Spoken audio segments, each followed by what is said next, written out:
우리에게 주시는 하나님의 말씀 구약 에스겔 11장입니다. 에스겔 11장 14절로 23절 말씀입니다.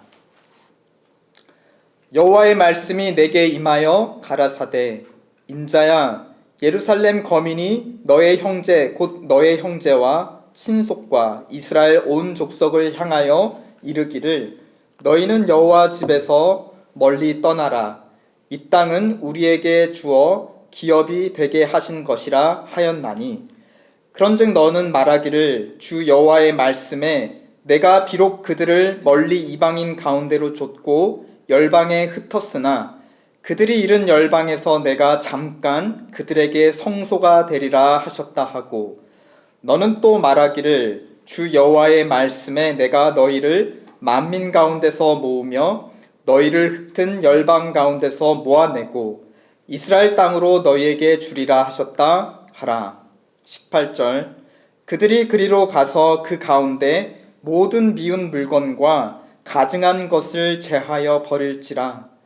내가 그들에게 일치한 마음을 주고 그 속에 새신을 주며 그 몸에서 굳은 마음을 제하고 부드러운 마음을 주어서 내 율례를 좇으며 내 규례를 지켜 행하게 하리니 그들은 내 백성이 되고 나는 그들의 하나님이 되리라. 그러나 미운 것과 가증한 것을 마음으로 좇는 자는 내가 그 행위대로 그 머리에 갚으리라.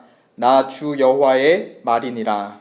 22절 때에 그룹들이 날개를 드는데 바퀴도 그 곁에 있고 이스라엘 하나님의 영광도 그 위에 덮였더니 여호와의 영광이 성읍 중에서부터 올라가서 성읍 동편산에 머물고 주의 신이 나를 들어 하나님이 신의 이상 중에 데리고 갈대아에 있는 사로잡힌 자 중에 이르시더니 내가 보는 이상이 나를 떠난지라. 아멘. 혹시 기억하시는지 모르겠습니다. 2011년 소말리아의 해적들이 한국에 화물선 한 대를 납치하는 사건이 있었죠. 그때 한국 군함이 해군함이 출동해서 아덴만이라는 지역에서 해적들을 물리치고 선원들을 구출했습니다. 대부분의 해적들이 사살당했지만 5명이 살아서 사로잡혔어요. 생포되었습니다.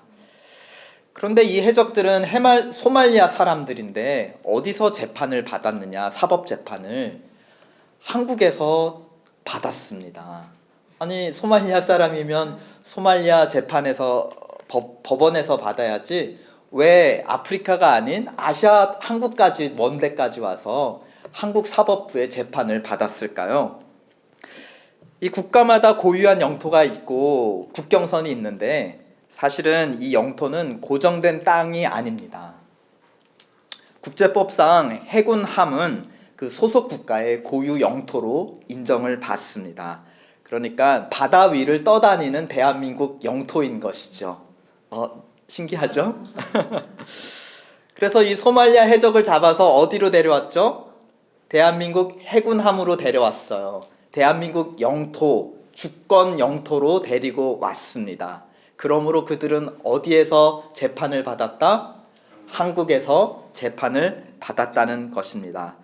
그러면 이런 생각을 할 수 있지 않을까요? 군함을 많이 만들어서 온 세계 바다에 다 뿌려버리면 대한민국 영토가 엄청 넓어지는 거 아닙니까? 근데 이런 생각을 못했을까요? 한 번도? 아니면 해봤지만 실용성이 없어서 하지 않았던 걸까요? 여러분 오늘 밤에 혹시 대한민국 정부에 전화하셔서 이 아이디어를 내가 놀라운 아이디어, 우리나라 영토를 넓힐 아주 획기적인 아이디어를 생각했습니다 하고 아마 전화를 거실지도 모르겠습니다. 이 성경을 관통하는 주제가 하나 있다면 하나님의 나라죠. 근데 이 구약에서 하나님의 나라는 아브라함에게 약속하신 약속의 땅과 같이 결합이 되어서 어떤 영토의 개념으로 이해가 되었습니다. 그래서 하나님의 나라는 어디냐라고 이제 공간적으로 물었을 때 어디죠?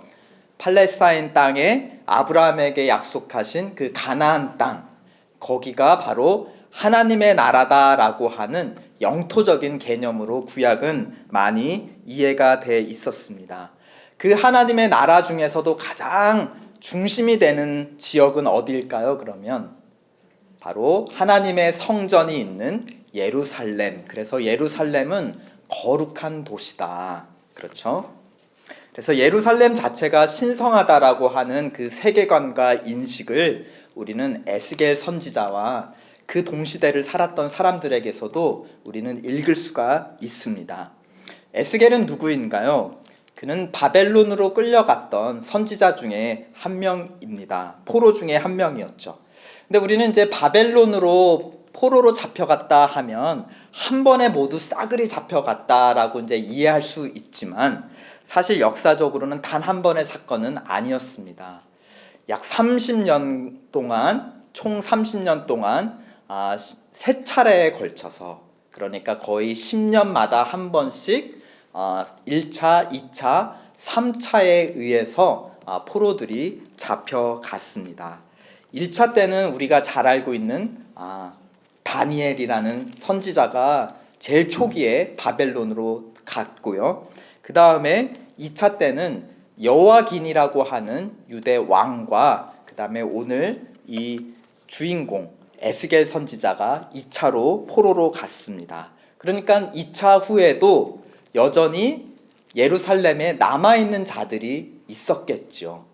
그들은 3차로 마지막으로 바벨론으로 포로로 끌려가는데 그것이 기원전 586년의 일이었고 그때 마침내 예루살렘의 성전도 붕괴가 됩니다. 2차로 먼저 바벨론에 포로로 잡혀갔던 에스겔은 어느 날 바벨론 땅에서 환상을 보게 됩니다. 그때 하나님의 영이 그를 끌어올려서 예루살렘으로 데리고 가십니다. 이 에스겔은 선지자였지만 동시에 또 제사장이기도 했어요. 그의 주 무대는 성전이었다는 것이죠. 그는 성전을 자기 손금 보듯 바삭하게 이해하고 있었던 사람이었습니다.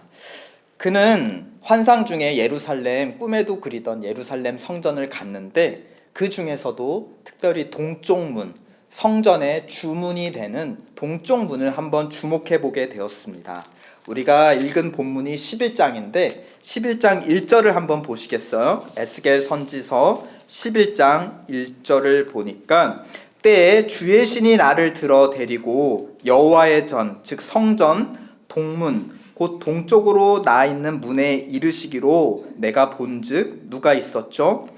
그 문에 25인이 있었다 하였습니다. 그러니까 이들은 2차 포로에서도 살아남은 마지막으로 살아남은 자들이었는데 이들은 그 중에서도 누구냐? 1절 맨 마지막을 보니 백성의 관원이라, 백성들 중에서도 그들을 다스리는 고위직 요원들이었습니다.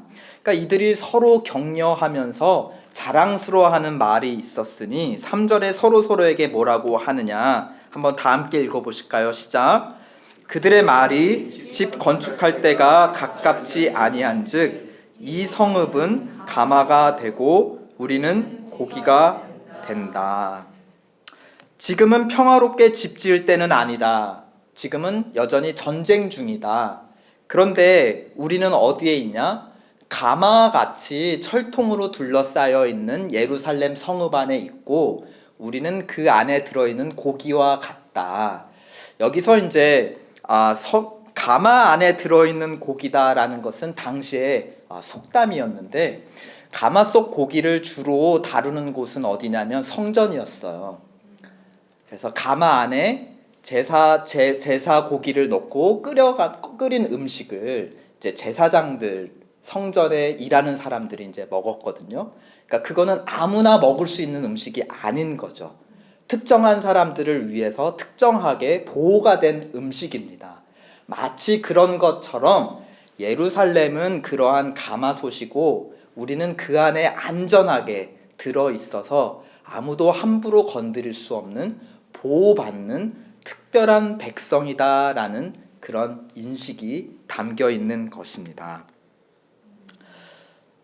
그러니까 우리는 저들 포로로 끌려간 자들 같지 않다. 그쵸? 우리는 마지막까지도 누가 친히 보호하시는 특별한 백성들이냐, 거룩한 백성들이냐, 하나님이 보호하시는 특별한 백성들이다 하고 서로 주고받으면서 아주 기뻐하고 있었다라는 것이죠. 그러나 하나님의 이 속담풀이는 정반대였습니다. 고기가 냄비 안에 가지런히 요리되어 있으니 바벨론 사람들이 와서 낼름낼름 이게 웬 떡이냐 하고 낼름낼름 집어먹을 거다. 여러분들도 어릴 때 그런 기억 있으신지 모르지만 이제 어머니가 손님 온다고 미리 이제 음식을 정성스럽게 준비해서 딱 접시에 이렇게 담아놓고 랩으로 씌워 놓잖아요. 그러면 저는 이제 가다가 한 점, 또 오다가 이제 한 점 이렇게 빼먹고, 또 이제 그게 이렇게 티가 나니까 어떻게 하죠? 이렇게 가려가지고 마치 그런 것처럼 바벨론 사람들이 와서 빼먹을 거다라고 하나님은 정반대로 풀이를 하십니다. 흥미롭게도 에스겔서 8장 16절에 보면 하나님이 어떤 25인의 무리를 지목해서 그들을 저주하시는데, 그들은 어떤 사람들이었냐? 하나님을 버리고 태양신을 숭배한 사람들, 유대 사람들이었습니다. 오늘 여기 11절에도 보면 25인인데 혹시 태양신을 숭배한 25인과 여기 동문에서 서로 자랑하고 있는 25인이 같은 25인일까? 근데 오늘 11장 12절을 보면 이들 25인은 어떤 사람들이냐? 12절에 보면 하나님의 규례가 아닌 이방인의 규례대로 이방인의 신을 쫓는 사람들로 묘사가 되어 있고, 그래서 하나님은 이들을 반드시 예루살렘에서 쫓아내 변경해서 목숨을 뺏으리라 라고 저주하고 계십니다. 그리고 이들을 향한 하나님의 심판이 시작될 거라는 것을 어떤 사건으로부터 보여주고 있느냐? 11장 13절에 보면은 불랴다라고 하는 25인 중에 한 사람이 죽습니다.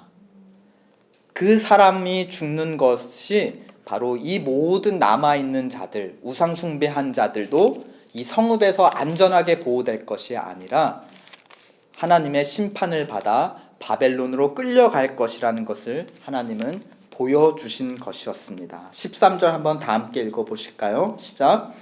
이에 내가 예언할 때에 분야의 아들 블랴다가 죽기로 내가 엎드려 큰 소리로 부르짖어 가로되 오라 주 여호와여 이스라엘의 남은 자를 다 멸절하고자 하시나이까. 오라 주 여호와여 이스라엘의 남은 자를 다 멸절하려고 하십니까? 라고 에스겔은 그 죽음을 안타까워했습니다. 이 안타까운 목소리 속에 지금 에스겔의 어떤 생각이 드러나고 있는 것이죠? 여전히 예루살렘은 거룩한 도시고 여기에 남아있는 자들은 거룩한 자들이라고 하는 그런 인식이 에스겔에게도 남아있는 것입니다. 예루살렘에 있는 자들은 성전에 가까운 자, 성전에 가깝다는 건 누구한테 가깝다는 거죠? 하나님에게 가깝다. 또 반대로 저 머나먼 이방인의 땅 바벨론으로 끌려갔다는 것은 성전에서 멀다는 것이고, 또 누구에게로부터 멀다는 생각이 에스겔에게 있다는 것입니까? 하나님으로부터 멀어져 있다. 그런 에스겔의 마음, 또 당시 사람들의 마음, 하나님의 나라는 약속의 땅이고 그 중에서 가장 거룩한 땅은 예루살렘이라고 하는 에스겔의 생각, 또 그 당시 사람들의 생각을 우리는 15절에서 알 수 있습니다. 다 함께 읽어보실까요? 15절 시작. 인자야 예루살렘 거민이 너희 형제 곧 너희 형제와 친속과 이스라엘 온 족속을 향하여 이르기를 너희는 여호와에게서 멀리 떠나라. 이 땅은 우리에게 주어 기업이 되게 하신 것이라 하였다. 그들은 말하기를 너희 불결한 자들은 떠나라. 우리 거룩한 자들은 하나님이 예로부터 기업으로 주신 이 거룩한 땅에 남아 있겠다라는 그런 생각들이 당시 남아있는 자들에게 팽배했다는 것입니다. 그러나 하나님은 정반대의 생각을 가지고 계셨는데요. 16절 하나님의 생각을 한번 읽어보실까요? 시작. 그런즉 너는 말하기를 주 여호와의 말씀에 내가 비록 그들을 멀리 이방인 가운데로 쫓고 열방에 흩었으나 그들이 잃은 열방에서 내가 잠깐 그들에게 성소가 되리라 하셨다 하고, 지금 하나님이 누구와 함께 하시겠다고 지금 계획을 밝히고 계시나요? 예루살렘의 남은 자들과 함께 하겠다? 내 성전을 지키겠다? 이런 뜻인가요? 아닙니다. 반대로 바벨론에 쫓겨간 자들에게 내가 가서 그들의 성소, 그들의 성전이 되겠다 말씀하십니다. 그런데 좀 서운하게도 잠깐이라고 하세요. 잠깐 성소가 되겠다. 우리 이제 해외에 이제 이민자로 살고 있다 보니까 가끔씩 이제 대한민국 대통령께서 이제 뭐 LA에 뭐 방문하셨다, 뉴욕에 방문하셨다, 또 얼마 전에 아틀란타에도 방문을 하셨죠. 그러면 이제 교민들이 가서 손 한번 잡고 막 이렇게 눈물 흘리고 막 이렇습니다. 근데 대통령은 잠깐 방문했다가 우리 교민들을 내버려 두고 고국으로 돌아가시죠. 지금 그런 의미의 하나님이 대통령처럼 해외 교포들, 자기 백성들 아이고 힘들지 하고 이제 잠깐 방문하셔서 위로하고 돌아오신다는 그 잠깐인가요? 그렇지 않습니다.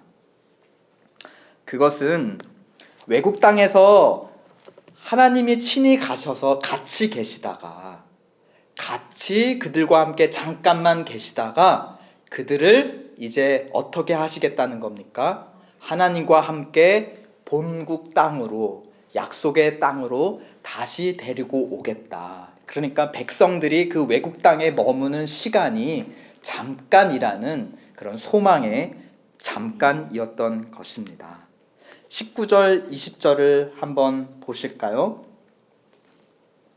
내가 그들에게 일치한 마음을 주고 그 속에 내 새신을 주며 그 몸에서 굳은 마음 혹은 문자적으로는 돌 같은 마음을 제하고 부드러운 마음을 주어서 내 율례를 쫓으며 내 규례를 지켜 행하게 하리니 그들은 내 백성이 되고 나는 그들의 하나님이 되리라. 그러니까 출애굽 사건과 같이 하나님이 친히 그때도 애굽 땅에 가셔서 애굽 신들을 10가지 재앙으로 심판하시고 그 다음에 자기 백성을 데리고 나와서 광야를 거쳐 약속의 땅으로 데리고 오셨지 않습니까? 마치 제2의 출애굽과 같이 이제 출바벨론 사건이 일어날 거다라고 약속하시는 것이에요. 내가 바벨론 땅으로 친히 가서 내 백성들을 데리고 오며, 이제 모세에게는 돌판에 새긴 언약을 주었지만 이제는 어디에 새긴 언약을 주시겠다는 겁니까? 그들의 마음판에 새겨진 언약을 주리라. 그래서 그들은 내 백성이 되고 나는 그들의 하나님이 되는 새 언약을 맺겠다. 그리고 그들을 다시 약속의 땅으로 데리고 오겠다라고 약속하십니다. 이 약속을 시행하려고 이제 하나님은 행동 계시를 하시는데요. 22절, 23절에 묘사되어 있는 하나님의 행동 계시 한번 다 함께 읽어보실까요? 시작. 때에 그룹들이 날개를 드는데 바퀴도 그 곁에 있고 이스라엘 하나님의 영광도 그 위에 덮였더니 여호와의 영광이 예루살렘 성읍 중에서부터 올라가서 그 성읍 동편산에 머물고, 하나님께서 이제 날개 달린 그룹 천사들이 있고 그 위에 있는 보좌에 앉으셔서 지금 예루살렘 성전을 떠나고 계시는 것입니다. 마치 그 드론 위에 앉아 있는 것 같이 드론 위에 하나님 보좌가 있고 하나님이 그 위에 앉으셔서 성전에서 떠올라 예루살렘을 떠나시는데 어느 쪽으로 간다고 지금 얘기하고 계십니까? 동쪽, 예루살렘 동쪽 그 감난산 위에 지금 머물러 계십니다. 이스라엘 땅 예루살렘에서 동쪽은 어디일까요? 바벨론이 어디에 있죠? 동쪽에 있습니다. 지금 하나님은 바벨론으로 가시려고 예루살렘을 떠나시는 그림이 지금 그런 행동을 계시하고 계시는 겁니다. 에스겔서의 시작 부분을 우리가 한번 가볼까요? 1장 1절로 한번 가보시죠. 요 11장을 이렇게 표시를 해두시고 1장 1절로 돌아가 보시죠. 에스겔이 어떻게 시작되는가 제가 1절부터 3절을 대독해 드리겠습니다. 제40년 4월 5일에 내가 그발강, 즉 바벨론에 있는 강입니다. 그발강가 사로잡힌 자 중에 있더니 하늘이 열리며 하나님의 이상을 내게 보이시니 여호와긴 왕에 사로잡힌 지 5년 그달 5일이라. 갈대아 땅 그발강 가에서 여호와의 말씀이 부시의 아들 제사장 나 에스겔에게 특별히 임하고 여호와의 권능이 내 위에 있음이라. 지금 이것이 무슨 그림입니까? 하나님이 바벨론 땅에 오셔서 포로된 백성들 가운데 임재해 계시는 장면을 그리고 있습니다. 여호와 하나님은 어느 민족의 신이죠? 유대 민족의 신입니다. 근데 이 유대 민족은 바벨론과의 전쟁에서 패배했고 포로로 잡혔습니다. 그러면 당시 사람들은 어떻게 생각했느냐? 바벨론이 이겼으니까 바벨론 신들이 유대 민족의 신 여호와를 이겼다. 그래서 여호와 신은 유대 민족 자기 백성을 보호하는 데 실패하고 자기 백성을 더 강한 바벨론 신들에게 빼앗겨 버렸다. 이것이 당시 사람들의 생각이었습니다. 그런데 그 패배한 여호와 하나님이 지금 바벨론 신들의 영토에 나타났다는 거예요.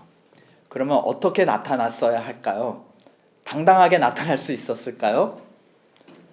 밤에 몰래 와가지고 야 에스겔아 잠깐 와봐. 그래서 너희 조금만 기다려. 내가 빨리 힘을 키워서 너희들 빨리 구출해 줄게. 그때까지 나 배반하지 말고 내 믿음을 잘 지키고 있어. 알았지? 내 백성들한테 또 꼭 그렇게 전해줘. 나 다음에 또 올게 하고서는 또 몰래 이렇게 빠져나가셨을까요? 그렇게 해야 당연하죠. 그런데 하나님은 어떻게 오셨습니까? 1장 28절 다 함께 읽어보실까요? 시작. 그 사면 광채의 모양은 비오는 날 구름에 있는 무지개 같으니 이는 여호와의 영광의 형상의 모양이라. 내가 보고 곧 엎드려 그 말씀하시는 자의 음성을 들으리라. 몰래 오신 것이 아니라 드러내놓고 영광의 광채 가운데 빵빠레를 울리며 마치 승리자 같이 바벨론 땅에 임재하셨다는 것입니다. 우상 숭배하는 자기 백성을 바벨론으로 쫓아낸 자, 사로잡아간 자가 누구라는 겁니까? 바벨론 신들이 아니라 이것은 하나님의 계획이었다는 거예요. 하나님이 쫓아버리셨다는 것을 말해 줍니다.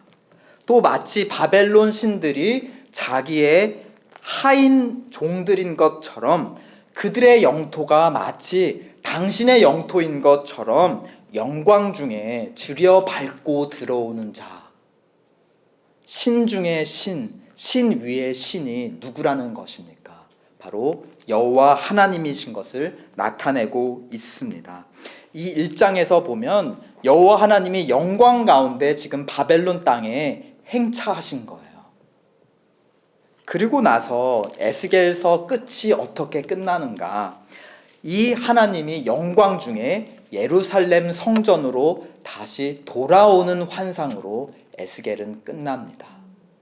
그러니까 오늘 11장에 읽었던 것처럼 여호와의 영광이 성전을 떠나 어디로 간 것이었습니까? 바벨론 땅, 그의 포로된 자들이 있는 곳에 가셨다가 그들에게 새로운 마음을 주시고 새 언약을 주셔서 그들과 함께 하나님은 약속대로 예루살렘으로 돌아오시는데 동쪽으로 떠났듯이 또 어디로 돌아오십니까? 동쪽 문으로 그대로 돌아오십니다. 자기의 백성만이 아니라 자기의 원래 백성이 아니었던 이방 민족들도 함께 데리고 올 것이라고 에스겔 마지막 장에 약속을 하시는 것입니다. 예루살렘만 하나님 나라가 아니었던 것이에요. 하나님이 임재하신 곳마다 거기가 하나님의 나라인 것입니다. 하나님의 보좌는 고정되어 있는, 예루살렘에 사로잡혀 있는 보좌가 아니라 천사들 드론 위에 올려져 있는 바로 움직이는 보좌이다. 하나님의 나라는 어느 땅에 고정되어 있는 나라가 아니라 움직이는 나라이다. 마치 아덴만에 붙잡혀 있던 한국인을 구하기 위해 움직였던 대한민국 해군함처럼 하나님의 보좌는 누구를 찾아오신다? 잃어버린 자기의 백성들을 찾아오신다. 하나님의 나라는 그들을 구원하기 위해 움직이는 나라이다라는 것입니다. 그 하나님의 보좌, 하나님의 영광, 하나님의 주권, 하나님의 나라는 바벨론으로도 가셨는데 내가 살고 있는 내 인생 가운데도 찾아오실 수 있는가? 그러한 우리의 질문에 요한복음은 이렇게 대답해 줍니다. 말씀이 육신이 되어 우리 가운데 거하심에 우리가 그의 영광을 보니 아버지의 독생자의 영광이요 은혜와 진리가 충만하더라. 충만하신 하나님의 영광된 그 아들 예수 그리스도께서 친히 육신을 입고 우리 가운데 오셨다. 찾아오셨다는 것입니다. 우리 사도행전, 신약 사도행전 1장에 흥미로운 장면이 묘사가 되어 있는데 그 하나님의 영광된 예수 그리스도, 부활의 몸을 입고 그는 어디에서 하늘로 승천하시죠? 감람산에서 승천하시는데 이 감람산, 예루살렘 동쪽에 있는 산, 바로 에스겔 11장에서 하나님의 영광이 바벨론으로 떠나셨던 그 산이 바로 감람산. 그 산 위에서 하나님의 영광이신 부활의 예수 그리스도께서도 하늘로 떠나십니다. 그래서 그 제자들이 한참을 보고 있자 천사들이 그들을 향해서 뭐라고 약속을 합니까?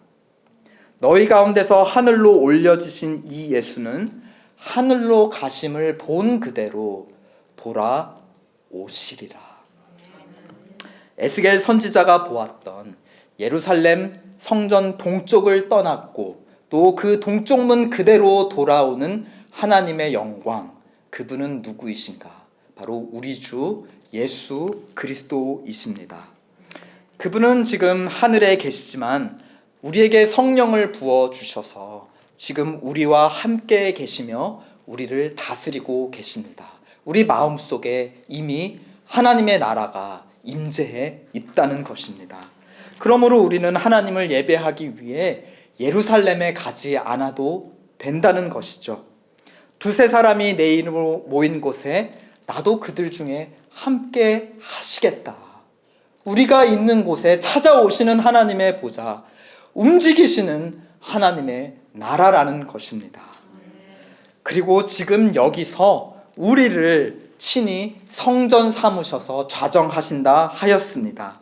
너희도 성령 안에서 하나님이 거하실 처소가 되기 위하여 그리스도 예수 안에서 함께 지어져 가느니라. 두세 사람, 너희 다 복수입니다. 단수이면 얼마나 편할까요? 그냥 나 혼자 있으면서 나 혼자 하나님을 부르고 하나님이 임재하시고 나 혼자 하나님의 나라를 누리면 얼마나 속 편하고 좋을까요? 그런데 꼭 두세 사람이라고 하고 있습니다.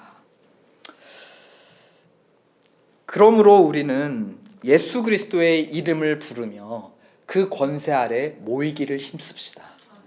두세 사람이, 최소 두세 사람이 모이도록 힘씁시다. 히브리서 말씀, 또 약속하시는 이는 미쁘시니 우리가 믿는 도리의 소망을 움직이며 말며 굳게 잡고 서로 돌아보아 사랑과 선행을 격려하며 모이기를 패하는 어떤 사람들의 습관과 같이 하지 말고 오직 권하여 그날이 가까움을 볼수록 더욱 그리하자. 더욱 모이자. 그러므로 모이기를 힘쓰는 우리는 마치 바벨론에 홀로 사로잡혀 있는 것 같은 자들을 찾아갑시다. 혼자 있지만 주의 이름을 부르는 두세 사람 된 우리가 그들을 찾아가면 약속대로 하나님의 보좌가, 하나님의 임재가, 또 하나님의 나라가 그 자에게 임할 줄 믿습니다. 그곳에 하나님의 움직이는 나라가 임할 것입니다. 야고보서 말씀, 너희 중에 병든 자가 있느냐? 그는 교회의 장로들을 청할 것이요. 복수이죠. 그들은 주의 이름으로 기름을 바르며 그를 위하여 기도할지니라. 믿음의 기도는 병든 자를 구원하리니 주께서 그를 일으키시리라. 혹시 죄를 범하였을지라도 사하심을 받으리라. 그러므로 너희 죄를 서로 고백하며 병이 낫기를 위하여 서로 기도하라. 의인의 간구는 역사하는 힘이 큼이니라. 두세 사람이 주의 이름으로 모인 곳, 또 외롭게 있는 한 사람에게 찾아간 그 자리에 하나님의 나라가 임할 줄 믿습니다. 우리 시간 함께 찬양합시다. 보좌를 움직여 찾아오시는 하나님, 내 자신조차도 들여다보기 싫은 내 세계, 내 삶 속에 찾아오실 줄 믿습니다. 바벨론보다 더 악한 내 삶의 자리일지라도, 내 지긋지긋한 인간관계 속에서라도 하나님은 그 보좌를 움직여 찾아오실 줄 믿습니다. 우리가 하나님을 찾아갈 수 없자 하나님은 우리를 찾아 내려오십니다. 예수님은 그 영광을 버리고 보좌를 버리고 낮아져서 우리 가운데 오셨습니다.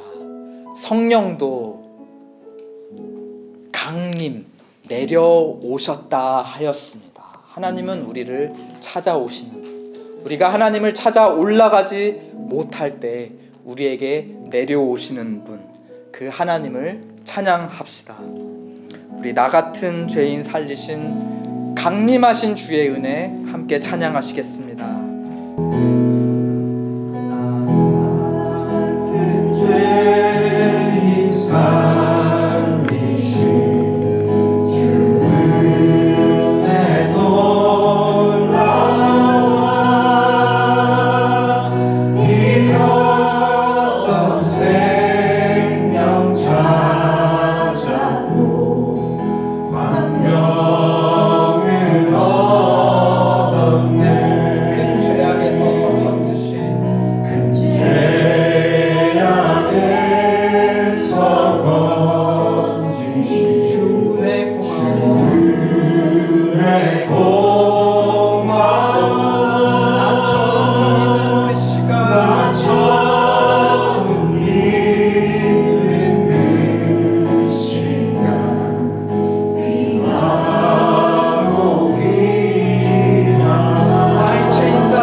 love, amazing grace, unending love, amazing grace.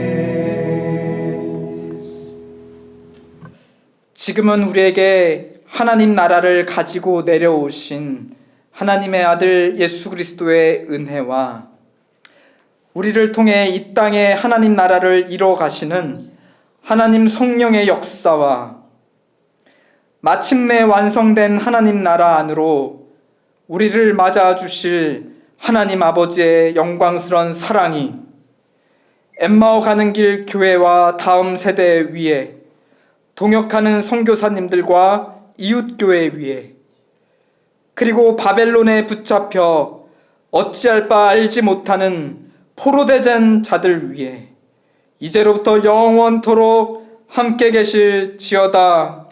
아멘.